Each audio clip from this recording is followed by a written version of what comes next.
One thing I learned going from my first $300,000 that I made completely organic on social media to now having 90% of my income coming from paid ads is that so often when you're organic and you're building a following that way, you're building trust that way, people are buying you for the mentor. As I say to a lot of my clients, I learned this from a mentor of mine a long time ago, people are typically buying for one of two reasons, and ideally you want the sweet spot is both.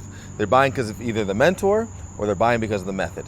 Right? And when you're doing things organically, people are typically buying as the mentor, and you can almost get a pass on the method in a sense, right? Because people are so bought into you, they don't even care how you're going to get them to the desired result. And you see this a lot with referrals and word of mouth, people that come your way and are just real easy clients to get. But when you start moving to the cold ad side and trying to scale that, you are getting into a much colder audience, and this is where the flip is really the truth. And I had to learn that early on.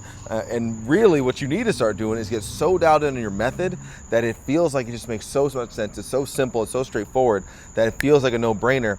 And then the sweet spot yet again is when you can now start to have both working in your favor, right? Now the brand starts to grow, but people try to get it, they flip it too soon. They think, oh, let me be like some other top guru and just let my brand do all the heavy lifting.